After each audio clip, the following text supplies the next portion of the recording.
아니 대체 어떻게 살아남은 거예요? 무슨 비법이라도 있던 거예요? 아니요, 저는 그냥 저와 친했던 한국인 아기 엄마를 따라왔던 것뿐이에요. 정말 그 이외에 그 어떤 것도 없었어요. 미국 캘리포니아의 해안가에 위치한 부촌 마을이 있습니다. 일명 수십억 자산가들이 모여 사는 부자 동네라 불리는 곳이죠. 하지만 한국인 아이 엄마가 보여준 특별했던 행동 때문에 자신은 물론 자신의 친정 부모님과 시부모님까지 생명을 지킬 수 있었다는데요.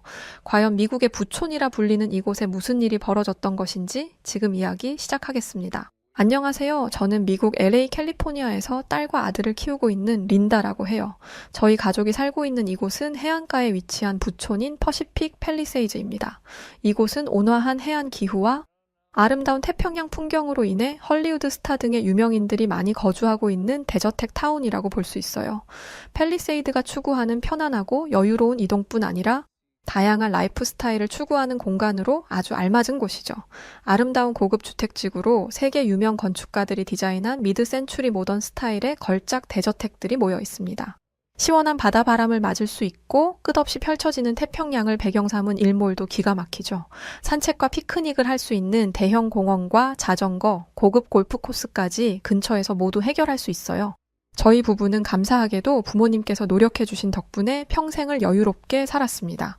친한 사이는 아니었지만 안면이 어느 정도 있던 사이로 지금의 저와 남편도 당연히 어려서부터 알고 지냈던 사이였습니다. 그러다 홍기가 찰 무렵 서로의 마음을 확인하고 결혼까지 골인하게 되었습니다. 시댁도 친정도 모두 이곳에 있었기에 저희 부부 역시 터를 이곳으로 잡게 되었어요. 부모님의 지원도 어느 정도 있었고 각자 열심히 살아온 덕에 여윳돈은 충분했습니다. 늘 꿈에 그리던 안정적이고 행복한 또 여유로운 결혼 생활이 참 좋았어요. 좋은 남편을 만나 어려움 하나 없이 늘 서로의 얼굴을 보기만 해도 행복한 순간들이 가득한 것이 바로 신혼이 아닐까 싶었습니다. 이곳은 돈이 없으면 아예 살 수가 없는 동네라 돈 있는 미국인들이 모두 집을 꿰차고 살았어요. 그렇다 보니 전부 이웃이고 한 집 건너 다 아는 유명인들이라 서로의 사생활을 지켜주면서 어느 정도 친숙한 딱 그 정도 사이로 지냈습니다. 그러던 어느 날부터인가 돈이 있는 동양인들이 동네로 이사를 오기 시작했어요. 처음 저희 동네에 동양인이 이사를 온 것은 바로 중국인이었습니다. 그 중국인 여성은 아들 하나를 두고 있었는데 어딘지 모르게 참 신기한 사람이었어요. 안녕하세요. 저는 제니퍼라고 불러주세요. 제 미국 이름이거든요. 퍼시픽 팰리세이즈 명성은 익히 들어 잘 알고 있었는데 정말 아름다운 곳이네요. 하루하루가 꿈만 같아요. 여기서 오래 사셨나요? 산책을 하던 도중 마주한 중국인 여성 제니퍼는 제게 서슴없이 말을 걸었습니다. 물론 저희 미국인들이 이런 갑작스러운 대화를 잘 하기에 거부감은 없지만 중국인이라는 것에 거부감이 있었던 것 같아요. 평소였다면 웃으며 대답을 바로 이어갔겠지만 저는 순간 멈칫하며 멍하니 중국 여성을 바라봤습니다. 그러자 중국 여성은 제게 이런 말을 했어요. 제 영어가 좀 이상한가요? 제 말을 못 알아듣겠나요? 공부를 한다고 했는데 현지 발음까지 굴리긴 어렵더라고요. 아무래도 제가 못 알아듣고 있다고 착각을 하는 듯 보여 저는 용기를 내 대답을 했습니다. 아니요, 발음 문제가 아니에요. 동양인이 저희 동네에 온 것은 처음이라 신기했어요. 그만큼 당황스러워서 말이 나오지 않았네요. 저희 동네에 외국인이 온 것 자체가 처음이라서요. 혹시 왜 이곳을 선택했는지 물어봐도 괜찮나요? 너무 아름답잖아요. 좋은 경치에 돈 냄새 나는 부촌이고 그만큼 교양 있는 사람들만 모여 살고 있는 곳이니 안전하고요. 저는 제가 여유가 있어서 그런지 딱 비슷한 수준의 사람들끼리 모여 사는 게 맞다고 생각하거든요. 이웃인데 종종 보면 인사도 하고 그렇게 지내면 좋겠어요. 중국 여성 제니퍼와 간략하게 대화를 나눴는데 어딘지 모르게 정이 안 가더라고요. 대화를 할수록 저와는 결이 전혀 다른 사람임을 알게 되었습니다. 저희 동네는 서로에게 터치하지 않고 조용히 살아가는 분위기였어요. 그런데 온 동네를 휘젓고 다니는 제니퍼로 인해 슬슬 말이 나오기 시작했습니다. 아파트의 개념도 아니기에 각자 주택을 관리하며 사는 분위기입니다. 물론 곳곳에 경비원들이 있어 보안은 철저하게 할 수 있고요. 그런데 중국인 여성 제니퍼는 모두가 이웃이라며 친숙하게 지내야 한다는 것을 굉장히 강조했습니다. 어느 날은 중국에서 아주 유명한 디저트라며 온 동네를 돌며 나눠주기도 했어요. 그렇게 디저트를 나누며 꼭 이런 말을 했습니다. 한 동네에 사는 것도 인연인데 우리 모두 친하게 지내요. 다들 돈 좀 벌 만큼 버는 사람들인데 인맥 쌓아둬서 나쁠 것 없잖아요? 누가 언제 어떻게 도움이 될 줄은 모르는 거니까 거리 두지 말고 잘 지내봐요, 우리. 제니퍼는 사람들과 인맥을 쌓고 싶어 했어요. 그러나 저희 동네 사람들은 그걸 원하지 않았습니다. 저 역시 한 동네에서 오래도록 살았지만 아직도 대화 한 번 못 해본 이웃들이 수두룩했죠. 그게 암묵적인 룰이고 예의였거든요. 긴 시간 평화를 이루던 저희 동네의 안정을 이 중국인 여성 제니퍼가 깨버렸습니다. 결국 이 광경을 지켜보던 한 기업의 회장이 나서서 말을 하기도 했어요. 제니퍼라고 들었는데 맞죠? 이곳은 미국이고 저희들끼리 살아가며 서로에 대한 예의를 암묵적으로 지키고 있는데 왜 그 선을 중국인이 와서 넘는 겁니까? 궁금한 게 참 많아지네요. 도대체 뭘 하는 사람이기에 인맥을 쌓으려고 안달이 난 건지, 또 한편으로는 속셈이 있어서 이곳에 들어온 게 아닐까 싶기도 하네요. 우리 동네 집에는 아무나 살 수 있는 게 아닌데, 제니퍼 당신이 도대체 어떻게 들어왔는지가 참 의문이네요. 자식과 남편이 있다고 들었는데 단 한 번도 본 사람은 없고 일을 바쁘게 해서 돈을 많이 벌었다더니 아침부터 저녁까지 동네를 후비고 다니고 이상한 게 참 많아요. 그러나 고작 당신 뒷조사나 할 만큼 한가한 사람들은 없어서 경고 차원의 말합니다. 여기서 더 선 넘지 마세요. 솔직히 속이 다 시원했습니다. 미꾸라지 한 마리가 들어와 분탕질하는 모습을 더 보고 싶지 않았거든요. 그렇게 외국인 한 명이 이사를 와 시끄럽던 저희 동네에 또 다른 동양인 가족들이 이사 오기 시작했습니다. 총 3집이 이사를 왔는데 모두 한국인 가족들이었어요. 2집은 아주 조용히 살기를 원했는지 인사조차 없이 조용히 지냈고 한국인 한 가족은 달랐습니다. 산책을 하던 중 만났던 한국인 여성 이슬기 씨는 제게 조심스럽게 말을 걸었어요. 슬기 씨는 정말 예상과 다른 말들만 했습니다. 아이에 관련된 얘기를 했는데 저희 애들과 같은 유치원을 다니고 있는 자녀를 뒀더라고요. 그래서 그 유치원에 대한 질문들을 제게 했죠. 공통 관심사가 있어서 그런지 슬기 씨와는 공원에서 무려 1시간을 넘도록 수다를 떨었습니다. 그리고 처음으로 어쩌면 동네에 정말 좋은 친구가 생길지도 모른다는 생각이 들었어요. 그것도 한국인 친구가 말이죠. 그 이후로도 저는 슬기 씨를 아주 좋게 보고 있었답니다. 적당히 예의가 있고 선은 절대 넘지 않지만 친절한 슬기 씨는 모두가 좋아할 만한 성격 좋은 그런 사람이었죠. 전 여기서 느꼈던 것이 역시 중국인과 한국인은 다르다는 것이었어요. 일전에 아버지의 사업에 관련된 수많은 중국인들에 대한 얘기를 들었었습니다. 굉장히 무례하고 예의 없고 목소리가 크죠. 꼭 화를 내듯 언성을 높이며 말을 하는 중국인들은 미국인들과 정말 맞지 않았어요. 저희 아버지 역시 사업을 하며 만나는 중국인 파트너들을 극도로 싫어하셨습니다. 중국인들은 꼭 지들이 제일 잘난 줄 알아. 그렇게 부자라고 동네방네 떠벌리고 다니기만 하지 정작 써야 할 때는 또 얼마나 몸살이는지 모른다. 린다도 살면서 중국인들을 아주 조심해야 해. 늘 경계하고 이왕이면 한국인들과 어울리는 게 좋을 거야. 비즈니스를 해보면 가장 깔끔하고 빠른 처리를 하는 게 한국인들이거든. 여태껏 만나본 한국인들 중 불쾌했던 사람은 단 한 명도 없었어. 아버지께 들은 말이 있어서 제가 더 중국인을 싫어하고 한국인에게 마음이 열렸는지도 모르겠어요. 그러나 직접 겪어볼수록 한국인 슬기 씨에 대한 마음은 자꾸만 열리기 시작했습니다. 슬기 씨는 저를 제외한 다른 사람들에게는 말을 걸지도 않았어요. 원래 미국 자체가 인종차별이 심한 나라입니다. 그래서 저처럼 슬기 씨의 진가를 알지 못하는 사람들은 동양인에 대해 함부로 마음을 열지도 않았어요. 오히려 이렇게 신중하게 저와 깊은 관계를 맺으려 하는 슬기 씨가 좋았습니다. 그 중국인 여성처럼 이 사람 저 사람 다 찌르고 다니지 않아서 말이죠. 슬기 씨와는 정말 둘도 없는 단짝 친구처럼 지내게 되었습니다. 아무래도 또래 아이를 키우는 엄마라서 그런지 국적 불문하고 잘 지냈어요. 또 슬기 씨와는 대화도 참 잘 통해서 좋았습니다. 저는 슬기 씨와 친해지면서 얻은 게 참 많았고 도움도 많이 받았어요. 어느 날 갑자기 중국 여성 제니퍼는 저를 찾아왔습니다. 자신의 아들이라며 소개를 해줬고 저희 아이와 친하다고 했죠. 그런데 이상했어요. 정작 제 아들은 제니퍼의 아들을 처음 보는 눈치였습니다. 같은 반 친구냐고 아니면 동네에서 만났냐고 물어도 한참을 머뭇거리던 아들은 제게 입을 열었어요. 쟤 오늘 처음 봤어. 그런데 엄마 갑자기 나한테 찾아와서 저 애랑 친하다고 꼭 그렇게 엄마한테 말하라고 했어. 혼란스러운 대답이었습니다. 무슨 이유로 제 아들에게 이런 거짓말을 시킨 건지 저는 분명하게 물어봐야 했어요. 그러나 슬기 씨는 옆에서 저를 말렸습니다. 따져 물어봐야 하는 건 맞는데 아무래도 제니퍼라는 사람 너무 쎄한 게 가까이 두지 않는 게 좋을 것 같아. 답답하고 화나지만 그냥 묻어가는 게 어떨까린다? 도대체 왜 우리 아들을 찾아와서 저런 걸 시켰는지 난 이해할 수가 없어. 당장이라도 쫓아가서 물어보려 했는데 슬기 말이 맞는 것 같아. 아무래도 제니퍼랑은 사소한 것도 엮이지 않는 게 좋을 것 같아. 분명 꿍꿍이가 있는 것 같거든. 슬기 씨는 대충 동네에서의 제니퍼 행실을 알았기에 저를 말렸고 저는 그 말을 들었습니다. 웃기게도 아무런 말도 하지 않고 대응을 하지 않으니 제니퍼가 또 찾아와서 그랬죠. 애들끼리 친한데 시간 보낼 수 있게 제가 자리 좀 마련하려고 해요. 린다 올 거죠? 그 한국인 여자도 같이 와도 좋아요. 정말이지 선을 확실하게 긋고 싶어서 저는 말했습니다. 제니퍼 전에도 내가 분명 말한 것 같은데 가깝게 지내고 싶은 마음 없어요.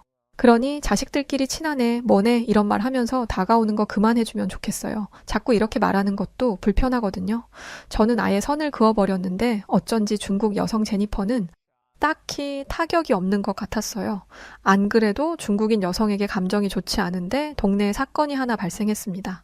꽤나 조용하고 고요한 것이 저희 동네 장점이라면 장점인데 어느 날 밖이 너무도 시끄러웠죠. 놀란 마음에 한 걸음에 나가서 보니 여행을 온 듯한 중국인 관광객들이 단체로 동네를 휘젓고 다니고 있었습니다. 순간 너무 황당해 그들을 빤히 쳐다보고 있는데 그들의 행보는 참으로 놀라웠어요. 마치 저희 동네와 동네 사람들은 동물원에 있는 원숭이 마냥 신기해하고 손가락질을 하며 허락도 구하지 않고 사진을 찍어버렸습니다. 그렇게 무례한 짓을 서슴없이 한참 동안 했어요. 저뿐 아니라 불쾌했던 다른 동네 주민들 역시 반발이 심했습니다. 여기서 뭐 하는 겁니까? 여기가 관광지인 줄 아세요? 사람 사는 동네고 집인데 이렇게 마음대로 사진 찍고 소란 피우면 어쩝니까? 당장들 나가세요. 이 동네 전체가 당신네 땅입니까? 자기 땅도 아니면서 유난스럽게 언성을 높이고 있어. 좀 보다가 알아서 갈 거니까 신경 끄세요. 그렇게 불편하면 집 안에 들어가서 안 나오면 그만 아닙니까? 무례하다 못해 황당한 발언을 서슴없이 하는 그들을 눈뜨고 봐주기 어려웠어요. 도대체 갑자기 왜 저러는 건지 모두가 의문을 품을 때 비로소 이유를 알게 되었습니다. 중국은 부자들이 많다고 들었어요. 그 부자들은 돈 냄새 맡는 것을 그렇게 좋아한다고 해요. 저희 동네가 부촌 중 하나라 이곳은 어떻게 생겼고 거주하는 사람들은 어떤 모습인지 모두 관찰하러 온 것이었습니다.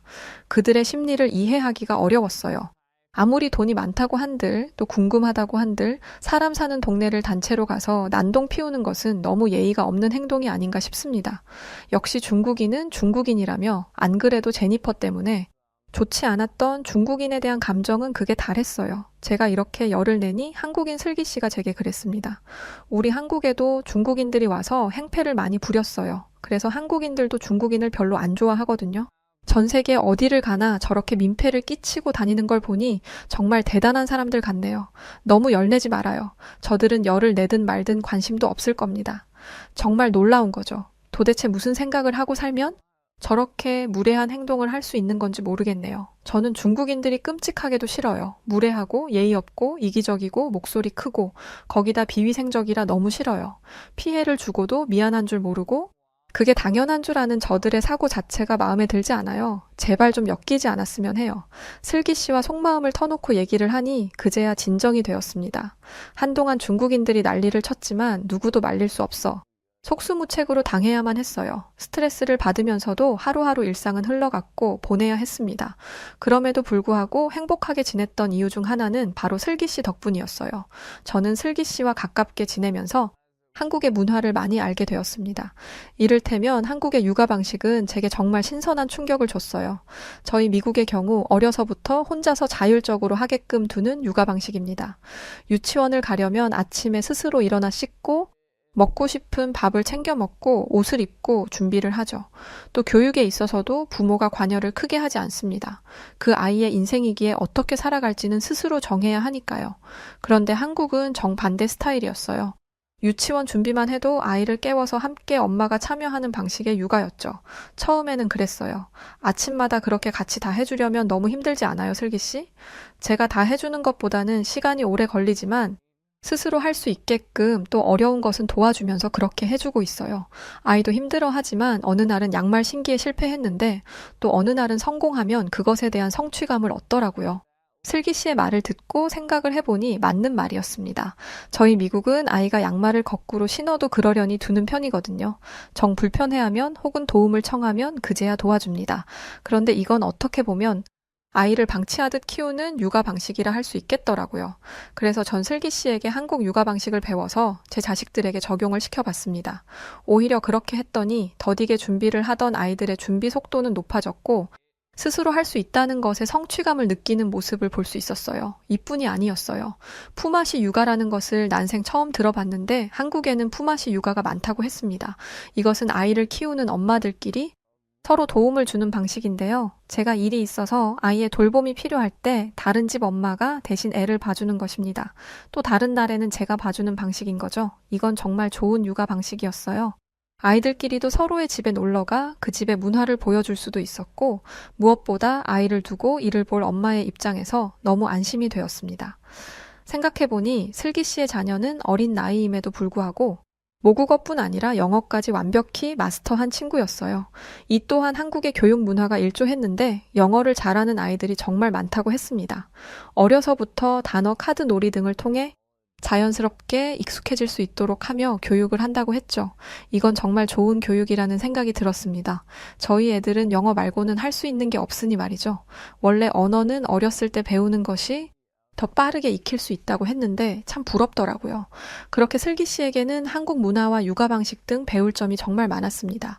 그래서 더 가깝게 지냈고, 그런 슬기 씨가 저희 동네에 함께 있다는 것이 제게는 큰 행복으로 다가왔어요. 평화로운 나날이 이어지던 중 결국 올 것이 오고야 말았습니다. 한동안 잠잠하고 조용하던 중국인 여성 제니퍼는 저희를 제외한 동네 사람들 대부분의 사기를 치고 다녔고, 꼬리가 길어 결국 들키고 말았어요. 함께 산다는 남편과 자식도 보이지 않았고 미심쩍은 구석이 한 2가지가 아니었는데 역시 제니퍼는 속셈이 있었던 것이었습니다. 다만 제니퍼가 하나 망각한 사실이 있었죠. 저희 동네는 여유 있는 사람들만 살고 있다는 것입니다. 사기를 당한 그들이 과연 제니퍼 하나를 잡을 수 없었을까요? 온갖 방법을 총동원해 도망간 제니퍼를 다시금 동네로 끌고 왔고 모두가 보는 앞에서 제니퍼는 싹싹 빌어야 했습니다. 최대한 피해 금액은 빨리 돌려드릴게요. 저를 이렇게 붙잡아 두시면 제가 아무것도 못하잖아요. 죄송합니다. 죄송해요. 그러니 저 좀 그만 찾고 기다려주세요. 제니퍼는 끝까지 뻔뻔한 모습이었습니다. 그런 제니퍼와 사기를 당한 사람들은 앞으로 어떻게 해결을 할 것인지 등을 대화로 나눴고 바로 신고를 해서 넘겨버렸어요. 그렇게 소란스럽던 제니퍼는 잡혀갔고 숨겨두려 했던 돈도 한 푼을 남기지 못했다고 들었습니다. 대부분 전에까지는 아니더라도 피해 금액을 회수할 수 있었다고 해요. 역시 중국인은 중국인이라며 온 동네 사람들은 중국에 대한 인식이 더 안 좋아졌습니다. 그런데 너무 황당한 일이 벌어졌어요. 슬기 씨는 여태 잘 지내고 있었는데 중국인 제니퍼의 사건 이후 같은 아시아국이라는 이유만으로 슬기 씨에게 손가락질을 하기 시작했죠. 저 여자도 결국 그 여자랑 같은 아시아인이니까 똑같을 거 아니야. 당장 우리 동네에서 나가라고 해야 하는 거 아니야? 저런 여자랑 어떻게 한 동네에서 살아? 이렇게 당했으면 됐지 뭘 또 당해. 생각만 해도 끔찍하다 끔찍해. 저는 그 광경을 지켜보다 너무 화가 나서 그랬습니다. 다들 무슨 소리를 하시는 겁니까? 슬기 씨가 무슨 잘못을 했나요? 피해를 준 게 있어요. 여태껏 동네에 살면서 아무런 피해를 준 적도 없는 슬기 씨한테 갑자기 아시아인이라 손가락질하고 욕하는 거 정말 부끄러운 행동 아닌가요? 이해할 수가 없네요. 그리고 사기는 본인들이 당해놓고 그걸 왜 슬기 씨 탓을 합니까? 다들 그러는 거 아닙니다. 제가 이렇게 소리를 치자 슬기 씨는 저를 막고 그러지 말라고 했지만 저는 참을 수가 없었어요. 그간 말을 안 해서 그렇지 슬기 씨가 알게 모르게 동네 사람들을 얼마나 도왔는지 모릅니다. 그렇게 도움을 받았던 사람들이 하루아침에 태도를 바꾸는 모습은 눈 뜨고 봐줄 수가 없었어요. 슬기 씨가 속이 상할까봐 그게 가장 우려스러웠던 것 같습니다. 제가 아무리 말을 해도 그들의 행보는 멈출 줄 몰랐고 결국 슬기 씨는 이런 말을 했어요. 아무래도 제가 이사를 가는 게 좋겠어요. 이렇게 가다간 아이한테도 피해가 올까봐 두렵네요. 이 동네 참 좋은 곳이지만 어차피 이사는 고려하고 있었던 거라 괜찮으니까 또 속상해 하지 마요. 예전에 제가 말한 적 있을 텐데 세컨 하우스로 둔 집 있다고 했죠? 우선은 거기서 살까 해요. 정리하고 초대할 테니 와줄 거죠? 슬기 씨 정말 이사까지 가야 할까요? 조금 잠잠해지지 않을까? 슬기 씨 가면 난 어떻게 지내요? 애들끼리도 이렇게 친한데 정말 속상해서 미치겠네요. 슬기 씨는 세컨 하우스로 피신하듯 이사를 가겠다고 했습니다.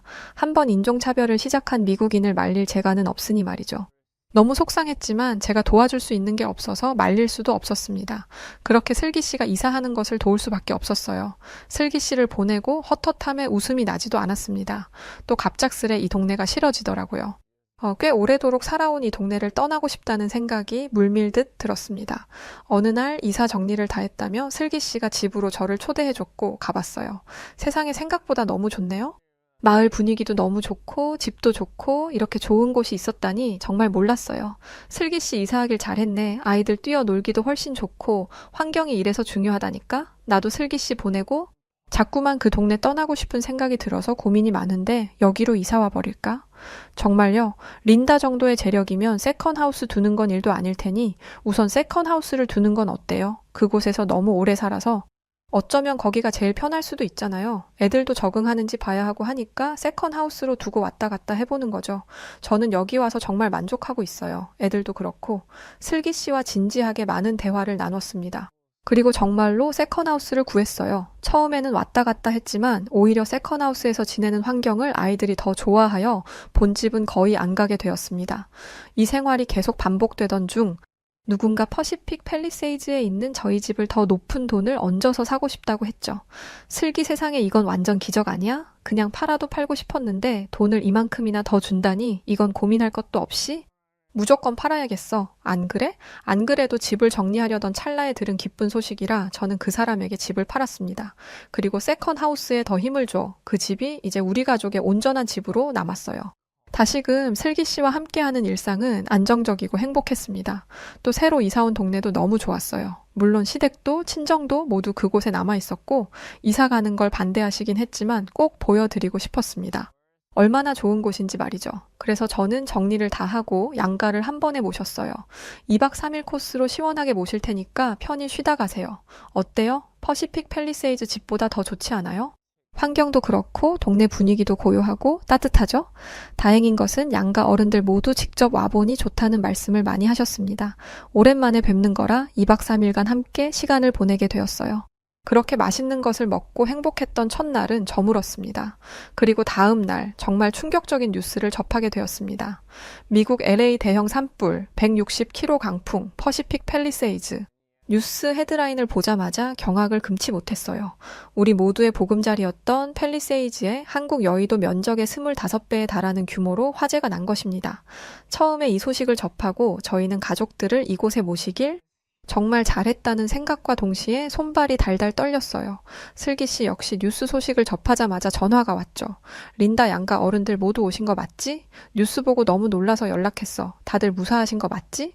서부 부촌이던 퍼시픽 팰리세이즈를 시작으로 하여 대형 산불이 났고 3만 명이 대피하는 등의 엄청난 규모의 재해가 벌어졌습니다.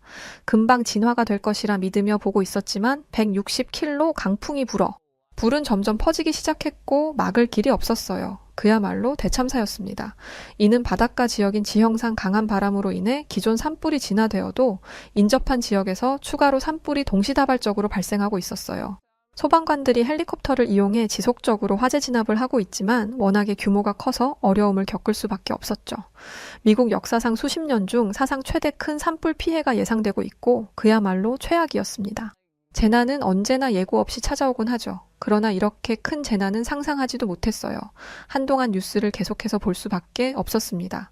당장 저희 양가 부모님들의 집까지 모두 사라져 버렸으니 말이죠. 또한 대피하는 주민들을 보며 제발 단 한 명도 다치지 않고 무사히 대피하길 간절히 바랐습니다. 제가 살았던 동네라서 더 그랬겠지만 누구도 다치지 않기를 바랐어요. 어느 정도 상황이 진전되고 그제야 생각이 들었습니다. 만약 슬기 씨를 따라 이 동네에 오지 않았다면 저희 가족뿐 아니라 양가 어른들 모두 우리들이 저곳에 있었을 거예요. 그랬다면 정말 어떤 일이 벌어졌을지 상상도 하기 싫었습니다. 저는 슬기 씨에게만 조용히 마음을 건넸어요. 슬기 아니었으면 우리 가족들 전부 정말 힘든 시간을 보내야 했을지도 몰라. 너무 고마워 슬기. 제가 한 게 뭐가 있나요? 다 이곳에 함께해서 정말 다행이라는 생각밖에 안 들어요. 저는 뭐라도 하고 싶은 마음이 자꾸만 들었습니다. 정든 그 동네, 그리고 저희 부모님들이 다시 돌아가야 하는 그 동네를 위해서 말이죠. 당장 불길이 사그라들지 않아서 안으로 들어갈 수는 없지만 대피하는 주민들을 위해 돕고 싶었어요. 그리하여 주변에 상가 건물 2채를 구했습니다. 그곳에 따뜻한 옷과 이불들 그리고 충분한 먹을거리를 양껏 가져다 뒀어요. 최소 300명은 먹고 쓸 수 있을 정도로 말이죠. 물론 터무니없는 숫자이긴 하나 최선을 다해 돕고 싶었습니다. 별것도 아니에요. 마음껏 드세요. 제가 채우고 또 채울게요. 그들 앞에 서서 긴 말을 할 수도 없었어요. 하루아침에 재해로 인해 집을 잃은 그들에게 감히 제가 무슨 말을 나서서 할 수 있겠습니까? 저는 그저 묵묵히 그들이 조금이나마 쉴 수 있도록 또 잠시나마 지옥 같은 현실에서 벗어나 잠들 수 있도록 돕고 싶었습니다.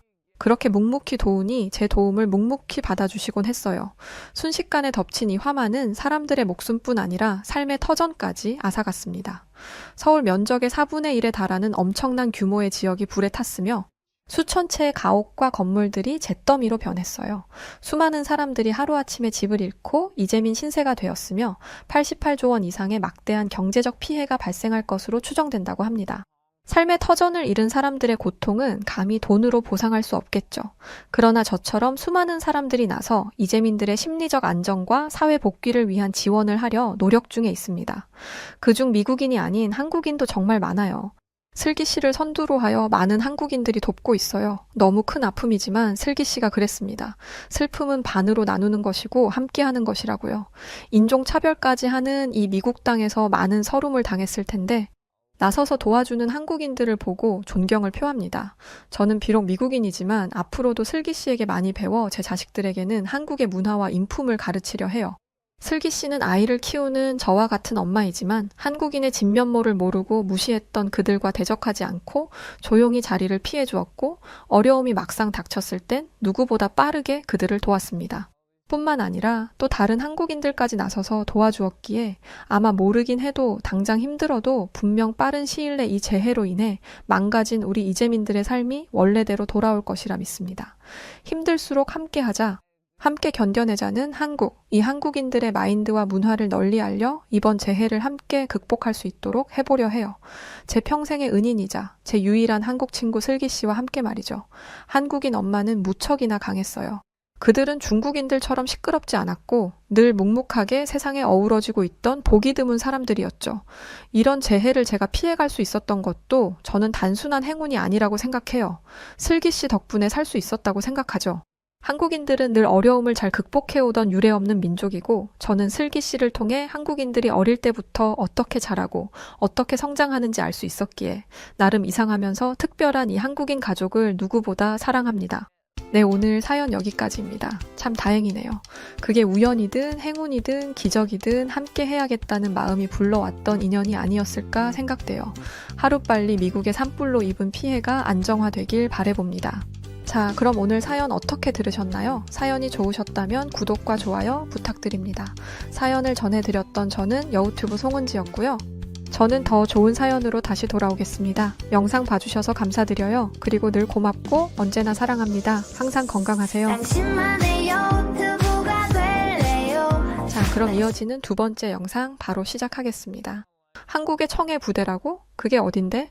세계 최강이라는 미국 해군도 우리를 어쩌지 못하는데 한국이 우리한테 뭘 어쩔 건데? 미 해군도 자신들을 어쩌지 못한다면서 한국을 아주 우습게 보고 무시했다가 박살 나버린 해적단이 있습니다. 이 모습에 미국을 포함한 전 세계 해군이 놀라움을 금치 못했는데요. 과연 무슨 일이 있던 걸까요? 안녕하세요. 저는 미 해군 상사 마이크 러셀이라고 합니다. 저에게는 아주 각별한 한국인 친구들이 몇 명 있어요. 그래서 한국이라는 나라에 대해 잘 알고 있고 또 좋아하는 국가이죠. 그런데 얼마 전에 한 미국인이 한국에서 깽판을 치고 다녔다는 소식을 듣게 되었습니다. 한국 남자들을 무시했다가 두들겨 맞고 경찰 조사까지 받는다는 이야기를 보게 되었는데 우선 미국인이라는 사람이 한국에서 그런 몹쓸 짓을 저지른 것에 대해 진심으로 제가 사과드리고 싶어요. 죄송합니다. 한국인 분들의 마음이 하루라도 빨리 풀리기를 바라며 글을 써봅니다. 사고친 녀석이 알아보니 소말리아계더라고요. 국적은 미국인이 맞지만 소말리아 혼혈이었죠. 몇 년 전에 한국 해군에 의해서 완전히 박살났다던 기억이 있을 텐데 그때의 기억이 생각나서 적어보려고 해요. 저는 한국 해군 특수부대가 위용을 떨치던 13년 전 그날을 아직도 생생하게 기억하고 있습니다. 그날 저는 국민을 구하기 위해 한치의 망설임도 없이 작전에 나섰던 한국군의 용맹함과 그들의 압도적인 무력에 감탄을 금치 못했어요. 비록 저는 미군이지만 그 순간 한국군을 롤모델로 삼게 되었죠. 마치 한편의 신화와 같았던 그날의 기적 같은 이야기를 해보려고 합니다. 그때의 일을 계기로 한국을 알았고 또 지금 저의 가장 소중한 버신 친구들을 만나게 되었던 것이기도 합니다. 2011년 초 한국 국적의 화물선이 소말리아 해적에게 납치됐던 것 기억하시나요? 당시 제가 속해 있던 부대는 소말리아 해안 근처에 기지를 세우고 소말리아의 테러 무장단체인 알샤바브와 오랜 전투를 이어오고 있었죠. 저희 미군은 단언컨대 세계 최강이지만 알샤바브와의 전투에서는 쉽게 승기를 잡지 못하고 있었어요. 알샤바브 놈들은 소말리아에서 내전을 일으켜온 순학질들이었는데 그들은 이슬람 극단주의 세력인 알카에다와 동맹까지 맺으며 몸집을 불려가고 있었죠. 놈들은 법과 질서가 사라진 도시에서 테러를 저지르고 사람들을 학살했어요. 극단적인 이슬람 경전 해석을 따르는 놈들은 자신들의 뜻에 따르지 않는 사람들은 신체를 절단시키거나 돌덩이를 던져 살해하기까지 했죠. 그들로 인해 무려 50만 명이 넘는 소말리아인들이 목숨을 잃었고요. 저희 미국은 알샤바브 놈들의 만행을 저지하기 위해 2만 명이 넘는 평화 유지군을 파견했지만 알샤바브의 저항은 저희의 예상보다 훨씬 더 거셌어요.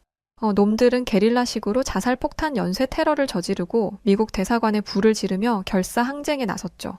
1993년에는 미군 13명이 목숨을 잃었고 알샤바브 놈들은 그들의 주검을 끌고 다니는 방송을 하며 저희에게 엄청난 비참함과 굴욕감을 맛보게 하기도 했어요.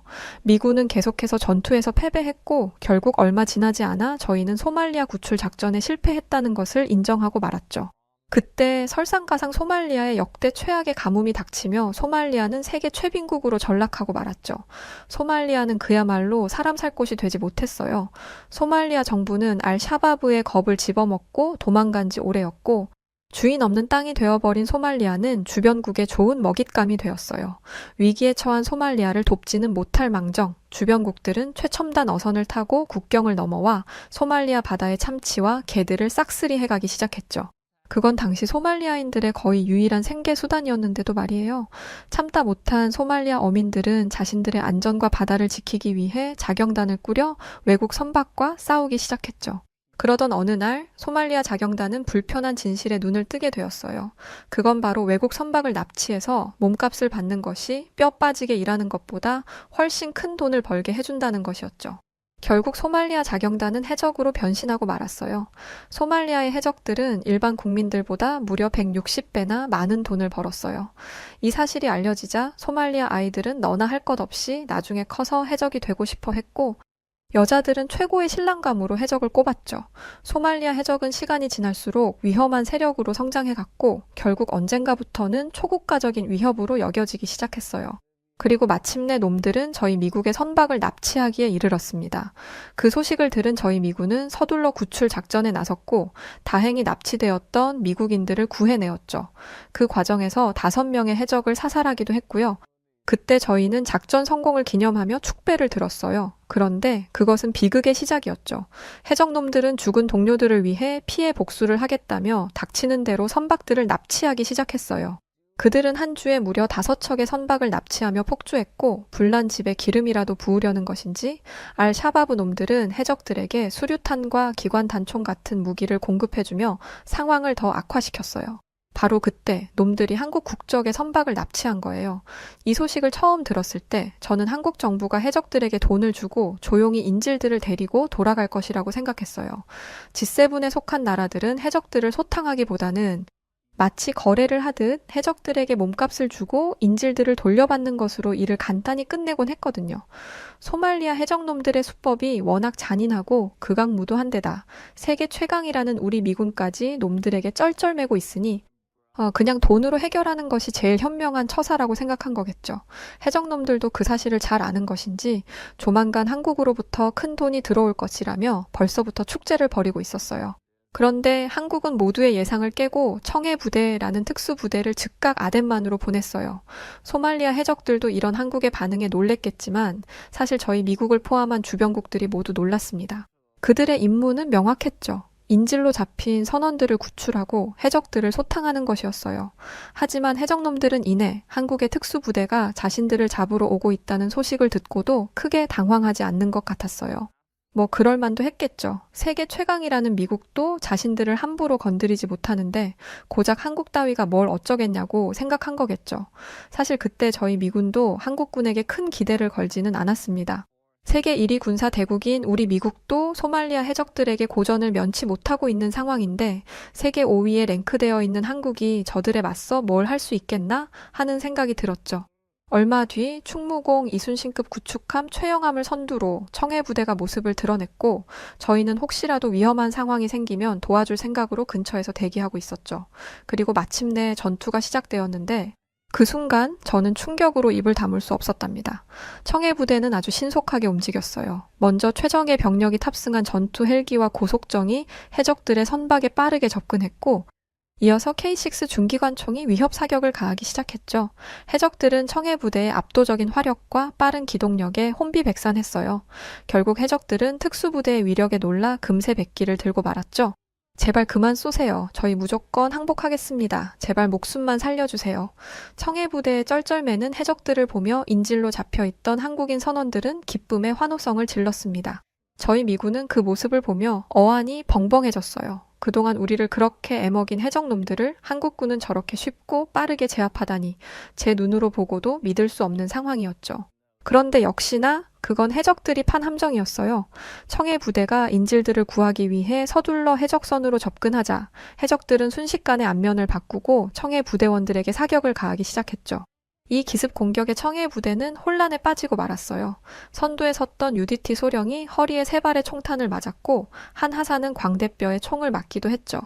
다행히 이들은 목숨을 건졌지만 치명상이었기에 청해 부대는 일단 후퇴를 해야 했어요. 후퇴하는 청해 부대를 보며 저는 역시 한국도 소말리아 해적에게는 상대가 되지 않는구나 라고 생각했죠.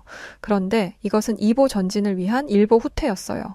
그날 밤 한국의 청해 부대는 2차 작전에 돌입했거든요. UDT 대원 14명은 해가 떠오르기 직전 가장 어두운 시간에 해적들이 들끓고 있는 선박으로 몰래 잠입했죠. 고요한 밤을 틈타 조용히 선박에 올라탄 대원들은 곧바로 해적들을 소탕하기 시작했어요. 그러자 해적들은 인질들을 방패로 삼으며 탈출을 시도했죠. 특수부대원들에게 제일 중요한 것은 한국 선원들의 목숨을 살리는 것이었기에 주춤할 수밖에 없었고, 이 틈을 노려 해적들은 선박을 소말리아 영의 깊은 곳으로 옮기려 했어요. 만일 이번에 선박을 놓친다면 다시 인질들을 구할 수 있을 거라는 보장은 없었고, 그렇다고 무작정 해적들을 공격할 수도 없어서 특수부대원들은 참 난감한 상황에 놓이게 되었죠. 저희 미군은 역시 한국군만으로 해적을 소탕하는 것은 무리였다는 생각에 이제라도 한국군을 도와주려 했어요. 그런데 저희 미군은 한국을 완전히 잘못 보고 있었어요. 납치되었던 한국 선박의 선장 석혜균 씨가 나선 것이죠. 석 선장은 특수부대원들을 돕기 위해 위험을 무릅쓰고 조타실로 들어가 배를 지그재그로 돌리며 소말리아 영해로 들어가는 것을 막았어요. 그리고 한국의 특수부대원들은 석 선장이 만들어준 기회를 놓치지 않았죠.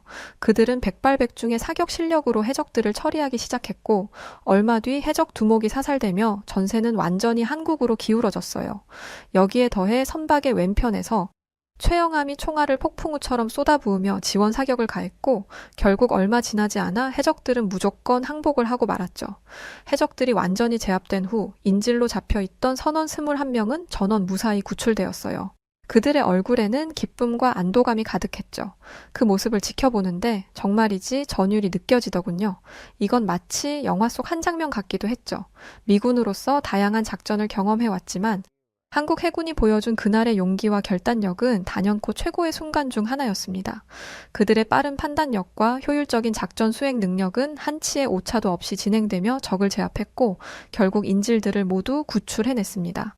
한국 해군의 용맹함에 깊은 인상을 받은 저희 미군은 한국의 소말리아 해적 소탕을 위한 합동작전을 제안했고 그날 이후 한국 해군은 그야말로 아덴만해를 휩쓸고 다니며 해적들의 씨를 말리고 있답니다. 한국 해군만 뜨면 해적놈들은 꽁지가 빠져라 도망치기 바빴죠. 언젠가 한 번은 한 이집트 선박이 해적들에게 납치될 것 같다며 구조 요청을 해왔는데 그때 상황이 참 급박했었어요. 한국군은 신속하게 전투 헬기를 출격시켰고 저희 미군 역시 대잠 헬기를 급파했지만 해적선과 이집트 선박의 거리는 불과 1.8km로 서두르지 않으면 해적놈들의 소나기에 이집트 선박이 떨어질 상황이었죠. 그렇게 한미합동작전은 1시간 만에 끝이 났답니다. 저는 그때 다시 한번 한국군에게 존경과 경외심을 느끼게 되었어요. 이런 성공적인 작전 수행은 한국 해군 없이는 꿈도 꾸지 못할 일이었으니까요. 하지만 놀라움은 여기서 끝이 아니었답니다. 한국군은 압도적인 무력과 지능적인 전투 스타일로 끊임없이 해적들을 몰아붙였고 현재까지 무려 해적선 34척을 퇴치하고 선박 2,400여 척을 호송하는 쾌거를 달성했죠. 그로 인해 한국 해군은 지금 신이 내린 선물로 불리고 있어요. 그런데 한국군은 적들을 초전 박살내는 것만 잘하는 것이 아니더군요. 그들은 이 지역의 안전을 책임질 뿐만 아니라 현지 주민들을 위해 물심양면 지원을 아끼지 않았어요. 한국군은 전쟁으로 폐허가 되어버린 소말리아 재건을 위해 각종 사회 기반 시설을 건설해주기도 했죠. 더욱 놀라운 것은 이들의 지원이 소말리아 지역에 그치지 않고 케냐에 세워진 난민 캠프에까지 확대되었다는 것이었어요. 케냐의 난민 캠프에는 소말리아 출신 난민들은 물론 수십만 명의 다국적 난민들이 모여 살고 있었는데 그곳은 먹을 것도 마실 것도 입을 것도 너무 부족한 열악한 곳이었어요. 워낙 많은 난민들이 있었기에 배급이 항상 부족했고 사람들은 물이라도 한번 마시려면 몇 시간씩 긴 줄을 서야 했어요. 결국 더위와 배고픔에 지친 사람들은 더러운 물을 마시기 시작했고 어느 순간부터 사람들은 전염병에 걸려 속수무책으로 쓰러져 갔어요. 그때 기적처럼 한국이 나타난 거예요. 한국은 서둘러 물 정화 시설을 만들어 깨끗한 물을 사람들에게 공급하기 시작했고 의료 지원도 아끼지 않았어요. 얼마 지나지 않아 난민 캠프는 서서히 안정을 찾기 시작했죠. 그런데 한국이 일으킨 기적은 여기서 끝이 아니었습니다. 케냐는 연평균 강우량이 49mm에 불과한 데다가 난민 캠프가 하필 사막 지역에 설치되어 있어서 늘 먹을 것이 부족했어요. 캠프에서 식량 배급을 해주기는 했지만 이곳에는 26만 명이 넘는 난민들이 모여 있다 보니 배부르게 먹는 것은 불가능한 일이었죠. 그런데 여기서 또 영웅처럼 한국이 등장한 거예요. 한국은 어마어마한 양의 쌀을 싣고 와서 매달 난민 한 사람당 6kg의 쌀을 배급해주기 시작했고 매일 배고픔에 시달리던 난민들은 한국 쌀 덕에 모처럼 풍족한 식사를 할 수 있게 되었죠. 난민 아이들은 쌀포대에 그려진 한국 국기를 보고는 자신도 언젠가 한국인들처럼 다른 사람들을 도와주는 어른이 되고 싶다며 한국의 깊은 존경과 감사를 표했어요. 그 모습을 보며 저는 감동을 느끼면서도 약간 의아하다는 생각이 들었죠. 사실 한국은 아프리카 대륙에서 아주 멀리 떨어진 남이나 마찬가지인 나라인데다 소말리아 해적들이 한국을 상대로 벌인 짓을 생각하면 소말리아를 원수로 여기는 게 맞잖아요? 그런데 한국은 소말리아를 돕는데 일말의 망설임도 느끼지 않는 것 같더라고요.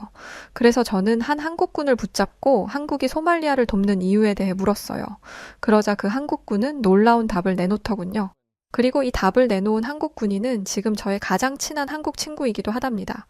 불과 70년 전만 해도 우리나라 역시 다른 나라로부터 식량 원조를 받는 나라였어요. 그래서 우리는 굶주림이 얼마나 고통스러운 것인지, 다른 이의 도움이 얼마나 절실한지 누구보다 잘 알고 있죠. 이제는 우리가 받았던 지원을 돌려주는 것이 한국이 마땅히 해야 할 일이라고 생각합니다. 그 말을 듣는데 저도 모르게 마음 한구석이 뜨거워지고 눈물이 핑 돌더군요. 한국은 자신들의 과거를 잊지 않고 받은 도움을 되갚기 위해 최선을 다하고 있는 것이었어요. 사실 그때까지만 해도 저는 그저 상부의 명령에 따라 작전을 수행하고 있을 뿐이었거든요. 하지만 한국군은 달랐어요. 그들은 인류애와 정의를 실현하는 진정한 영웅들이었죠. 한국군의 그 따뜻한 마음은 제 마음속 깊이 새겨졌고 저는 앞으로 그들과 같은 헌신적인 군인이 되겠다는 다짐을 하게 되었어요. 그날 이후 저는 한국에 대해 자세히 알아보기 시작했어요. 그러던 중 저는 한국의 전설적인 인물 이순신 장군에 대해 알게 되었죠. 그는 바람 앞에 놓인 촛불과도 같던 한국을 구해낸 영웅 그 자체더군요. 그의 전투는 하나하나 전부 다 위대한 전설이었지만 그 중에서도 가장 놀라웠던 것은 한산도 대첩이었어요. 당시 한국의 수군은 일본 수군에 비해 수적으로 큰 열세에 놓여 있었는데 이순신 장군이 천재적인 전략으로 그 상황을 180도 뒤집어 버렸더군요. 일본 수군을 유인해 한 곳으로 몰아넣은 이순신 장군은 배들을 마치 학의 날개처럼 반원으로 펼쳐 단단한 포위망을 만든 뒤 사방에서 대포를 퍼부었고 이 뒤를 이어 거북선이라는 세계 최초의 철갑선을 출격시켜 단숨에 일본 수군을 쓸어버렸더군요. 그날 일본 수군은 59척의 전함 중 47척을 잃었고 간신히 살아남은 소수의 병사들만이 비명을 지르며 도망쳤다고 했어요. 그에 반해 이순신 장군이 이끄는 한국의 수군은 단 한 척의 배도 잃지 않았다고 하더군요. 저는 이 부분에서 경악을 금치 못했죠. 아무리 강력한 군사 대국이라고 해도 전쟁에서 조금의 피해도 입지 않는 것은 불가능한 일이거든요. 그런데 그 불가능한 일을 이순신 장군과 한국의 해군은 그걸 해냈던 거죠. 게다가 더 충격적이었던 것은 이순신 장군이 전투에서 단 한 차례도 패배한 적이 없다는 것이었어요. 무려 23전 23승, 그건 그야말로 신화였죠. 이순신 장군에 대해 알게 된 후 저는 한국 해군이 왜 그렇게 강한지를 이해할 수 있게 되었어요. 그들은 이순신 장군의 후예였고 그 불굴의 정신과 천재성, 강인한 전투력을 이어받아 소말리아 해적을 상대했던 것이었죠. 그런 생각이 들자 온몸에 소름이 끼치며 한국군의 존경을 넘어 경외심까지 느끼게 되더군요. 벅찬 감정을 주체할 수 없었던 저는 즉시 미군 동료들을 찾아가 이순신 장군에 대해 이야기를 해주었어요. 한국에 이렇게 대단한 장군이 있었고 그의 후예인 한국 해군과 함께 싸우는 우리는 참 복받은 것 같다고 말이죠. 그러자 제 동료는 너는 명색이 해군이라는 사람이 이순신 장군을 이제 알았냐며 어이없어 하더군요. 이순신 장군은 전 세계의 해군 제독들이 앞다투어 칭찬했을 만큼 위대한 영웅이야. 영국의 조지 알렉산더 중장은 자신들의 영웅인 넬슨 제독과 이순신 장군을 동급으로 놓으며 칭송했고 일본 역사상 최고의 해군 제독인 도고 헤이하치로는 이순신 장군에 비하면 나는 하사관 수준에도 미치지 못한다며 고개를 조아렸어. 또 한산도 대첩에 참전했던 일본의 장수 와키자카는 이순신 장군이 두려워 몇 날 며칠을 밥조차 먹지 못했대. 그러면서 제 동료들은 이순신 장군이 역사상 가장 위대한 해군 장군이라며 입에 침이 마르게 칭찬을 하더군요. 그날 밤 저희 동료들은 밤새 이순신 장군과 한국 해군에 대한 이야기를 나누며 앞으로 우리 미군도 그들을 본받아 성장해 나갔으면 좋겠다는 이야기를 나누었어요. 저는 앞으로 그들과 같은 용맹하고도 뛰어난 군인이 되겠다고 다짐했죠.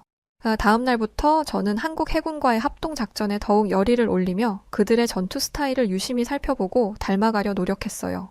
한국 해군의 신속한 대응과 정확한 판단력은 늘 저를 놀라게 했고 저는 그들의 전투 방식을 하나라도 더 배워가려고 애썼죠. 한국 해군의 전투는 마치 예술을 보는 듯 했어요. 그들은 작은 보트 하나까지도 전략적으로 배치하며 적을 유인해 포위망을 형성하는 데 능숙했죠. 저는 한국 해군의 전투 스타일을 닮아가기 위해 끊임없이 노력하며 어느새 그들과 같은 용맹한 전사가 되어가고 있었어요. 그렇게 저와 한국의 인연은 13년 전 소말리아 해적단 사건으로 맺어지게 되었습니다. 그런데 최근 정말 낯뜨거운 소식이 들려오더군요. 글쎄, 조니 소말리라는 이름의 한 미국인 유튜버가 한국에 가서 무례한 짓을 잔뜩 저질렀다는 게 아니겠어요? 그놈은 한국에 무슨 악감정이 있는 것인지 평화의 소녀상 모욕 사건부터 시작해서 거리에서 무고한 시민들을 괴롭히기까지 했다더군요. 알아보니까 그놈은 소말리아 출신 아버지와 에티오피아 출신 어머니 사이에서 태어난 아프리카계 미국인이라고 하던데 백인이 주류인 미국에서 늘 이질적인 존재이자 불순물 취급을 받으며 살다 보니 그런 괴물이 되었다고 하더군요. 자기가 백인들에게 무시를 받으니 자기는 아시아인들이라도 무시를 해야 속이 풀린다고 했어요. 그런데 창피하게도 그가 만든 동양인을 조롱하는 영상은 일부 백인들로부터 찬사를 받았고 그는 생애 처음으로 백인들로부터 인정받았다는 생각에 점점 더 극단적인 행동을 하게 된 것 같더군요. 그리고 마침내 2024년 그 정신 나간 유튜버는 한국에 가서 사고를 치게 된 것이었어요. 그의 머릿속에는 어떻게 하면 한국인들을 열받게 만들 수 있을까라는 생각뿐이었고 결국 그가 선택한 것은 이태원에 있는 평화의 소녀상이었죠. 소녀상은 일본군 위안부 피해자들을 기리기 위해 세워진 뜻깊은 조형물이었지만 그에게는 그저 논란을 일으킬 도구일 뿐이었어요. 잠시 후 그는 기어코 소녀상을 찾아내고야 말았고 곧바로 소녀상을 모욕하기 시작했죠. 소말리는 소녀상에 입을 맞추며 아베 총리를 위하여 라고 소리를 질렀고 이어서 저질스러운 춤까지 춰댔어요. 얼마 지나지 않아 소말리가 소녀상을 희롱하는 영상은 한국 사회에 엄청난 파문을 일으켰고요. 한국인들은 한국의 제일 아픈 역사를 건드린 소말리에게 참을 수 없는 분노를 느끼고 있는 것 같았어요. 하지만 그에게는 이 모든 것이 관심이자 새로운 콘텐츠일 뿐이었죠. 그는 더욱 과감하고 자극적인 행동으로 한국을 도발하기로 결심했고 이번에는 지하철로 가서 음란물을 재생시켰어요. 야릇한 소리가 지하철 안에 울려 퍼지자 한국인들은 경악을 금치 못했죠. 어떤 한국인들은 저 사람 미친 것 아니냐며 크게 당황했지만 소말리는 그저 이 상황이 웃길 뿐이라는 듯 깔깔거리고 웃을 뿐이었어요. 그의 되먹지 못한 행동에 수많은 한국 시청자들은 분노했고 저 역시 그의 만행을 접하고 분노에 치가 떨렸어요. 이제껏 한국이 소말리아를 위해 얼마나 많은 은혜를 베풀어 주었는데 그 은혜를 저런 식으로 갚다니. 저는 저와 같은 미국인이 한국에서 저런 만행을 저질렀다는 것에 정말 참을 수 없는 부끄러움을 느꼈고 할 수만 있다면 당장 그에게 달려가 머리를 한 대 후려치고 싶었죠. 그런데 그 유튜버는 죄책감도 못 느끼는지 연신 한국을 비웃어대며 더 많은 시청자들을 끌어모으는 데만 집중하더군요. 그는 자신이 아무리 한국을 모욕하고 날뛰어봤자 한국이 아무것도 하지 못할 것이라 생각하는 듯 했어요. 마치 13년 전 세계 최강인 미국마저 어쩌지 못했던 소말리아 해적단들이 한국의 청해 부대를 보며 고작 한국이 뭘 어쩌겠어라며 무시했던 것과 같은 모습이었죠. 실제로 유튜브 방송에서도 약간의 벌금만 물겠지. 난 미국인인데 감히 한국인이 나를 어떻게 건드려? 못 건드려 라면서 킥킥대고 비아냥대기만 했다더군요. 이 멍청한 놈은 한국인들이 강력한 국방력과 천재적인 두뇌를 가지고 있다는 것도 모르는지 이런 헛소리를 늘어놓았고 어느 순간부터 저는 그의 신변이 걱정되기 시작하더군요. 분명 정의롭고 용맹한 한국인들은 그를 이대로 두고 보지 않을 텐데 분명 빠른 시간 내에 무슨 일이 벌어질 것이라는 생각이 들었죠. 왜냐하면 저는 13년 전 한국인들이 어떤 사람들인지 두 눈으로 직접 봤었으니까요. 그리고 얼마 후 제 예상대로 그는 자신이 저지른 일에 대한 대가를 치르게 되었어요. 한국인들은 불의를 보면 참지 못하는 사람들이었고 그 유튜버를 찾아다니기 시작하더군요. 한국인들은 천지분간 못하고 날뛰는 그를 응징하고 싶어 했어요. 그리고 마침내 그는 운명의 날을 맞이하게 되었죠. 그날 소말리는 평소처럼 서울의 한 거리에서 라이브 방송을 하고 있었는데 그때 그의 뒤에서 한 무리의 한국 청년들이 다가왔다더군요. 소말리는 한국인 남성들을 보고는 비웃고 까불어대며 나는 미국인이라면서 너 같은 한국인이 뭘 어쩌게라고 자신만만해 하다가 한국 남성에게 펀치 한 방을 맞고는 충격과 고통을 느끼며 길바닥에 나뒹굴었어요. 그의 라이브 방송은 고스란히 그 장면을 담았고 그가 두들겨 맞는 영상은 곧바로 인터넷에 퍼졌어요. 사람들은 그가 응징당하는 것을 보며 쾌재를 불렀죠. 저 역시 그 장면을 보며 역시 그럴 줄 알았다 싶었습니다. 그런데 한국의 복수는 여기서 끝이 아니었어요. 그날 이후 그 유튜버는 한국인들에게 사냥당하는 처지가 되었어요. 그는 어딜 가든 분노한 한국인들을 맞닥뜨려야 했고 그의 얼굴은 어느새 시퍼런 멍이 뒤덮게 되었죠. 그는 한국에서 샌드백과도 같은 처지가 되어 있었고 정의심에 불타는 한국 청년들은 하루가 멀다 하고 그에게 발차기와 주먹을 날리며 참교육을 퍼부었어요. 쉽게 말하면 하이에나 한 마리가 호랑이가 득실거리는 곳에 있던 거죠. 사실 소말리의 행동에 많은 해외 사람들이 분노했었어요. 전 세계 사람들이 그의 유튜브 채널을 동시간에 신고했고 결국 채널이 삭제되었죠. 그는 서둘러 다른 채널을 만들었지만 그마저도 얼마 못 가 삭제되고 말았죠. 그 유튜버는 이 소식을 듣고 완전히 절망에 빠진 것 같더라고요. 그러게 그깟 인기가 뭐라고 감히 주제도 모르고 한국인을 건드리다니. 그의 멍청함과 어리석음에 정말 어이가 없더군요. 아마 얼마 후 그는 한국 감옥에 갇히게 될 텐데 거기에 가면 좀 정신을 차리게 되겠죠. 전에 한국 선박을 납치했다가 한국 해군에게 초토화된 소말리아 해적들도 한국 교도소에 수감되었는데 그 후로 그놈들이 어떻게 지내나 소식을 들어보니 황당하게도 그들은 한국과 사랑에 빠져버렸다고 하더군요. 글쎄 놈들은 한국 교도소가 소말리아의 5성급 호텔보다 훨씬 더 좋다면서 할 수만 있다면 이대로 한국에 눌러 앉고 싶다고 했다는 게 아니겠어요. 게다가 놈들은 한국 교도소에서 제공하는 한국식 식단에 완전히 중독되었다고 하더군요. 뉴스를 보니까 어떤 해적은 한국에 잡혀오기 전보다 무려 살이 10kg이나 쪘다고 하더군요. 뿐만 아니라 한국 교도소는 너무 청결하고 시설이 고급스러워서 자기들이 감히 여기에 머물러도 되는 것인지 죄책감이 들 정도라고도 했죠. 소말리아에서 살 때는 매일같이 해충이 들끓는 침구와 비위생적인 화장실을 써야 했는데 한국에서는 화장지도 마음껏 쓸 수 있고 매일 깨끗한 물로 샤워하고 새 옷으로 갈아입을 수도 있으니 정말 천국이 따로 없다고 했습니다. 소말리아 해적들은 가능하기만 하다면 한국에 귀화하고 싶다는 뜻까지 밝혔다고 했죠. 이렇게 전 세계에 악명을 떨친 해적들을 단 며칠 사이에 열성팬으로 만들어버린 한국인이 아마 사고친 유튜버도 아마 감옥에 갇힌 지 1시간도 채 되지 않아 한국에 푹 빠지게 될 것 같아요. 제발 그가 미국 망신은 그만 시키고 얌전히 한국 감옥에 갇혀 점잖고 위대한 한국인들 사이에서 제대로 정신을 차리기를 바라는 마음입니다. 사실 이 만행의 소식을 접하고 정말 많이 분노했었어요. 13년 전 만났던 저의 한국 친구들과도 통화를 했었는데 제 친구 민석이가 이런 말을 하더라고요. 한국에서 이런 일을 벌였으니 그는 한국에서 빠져나갈 수도 없을 것이고 한국인 남성들이 그를 그냥 두지 않을 거야 라면서 담담하게 이야기했었는데 정말 민석이 말대로 그렇게 되었네요. 저는 제 한국인 친구들에게 같은 미국인으로서 미안하다며 사과를 했었는데 한국이라는 나라 자체도 저에게는 보물과 같은 존재이기에 이렇게 사연으로 모든 분들에게 사과하고자 글을 쓰게 되었습니다. 저는 미 해군 상사로 영광스러운 한국군의 동맹군이자 영원한 우방으로서 앞으로도 최선을 다해 군 생활을 할 것을 다짐하고 저의 이야기가 많은 분들에게 진심으로 닿기를 바라며 이만 마치겠습니다. 네, 오늘 사연은 여기까지입니다. 13년 전 소말리아 해적단 사건. 사실 전 너무 어렸을 때라 잘 몰랐는데 이렇게 알게 되었어요. 고맙습니다. 한국인 친구분들과의 우정 오래 가시길 바라며 이야기 감사합니다. 자, 그럼 오늘 사연은 어떠셨나요? 저는 더 재밌고 즐거운 영상으로 다시 올게요. 지금까지 사연을 전해드린 여우튜브 송은지였습니다. 영상 끝까지 봐주셔서 감사드리고 그럼 항상 고맙고 늘 사랑합니다. 당신만의 유튜브가 될래요. 당신만의 사연을 들려드릴게요. 언제나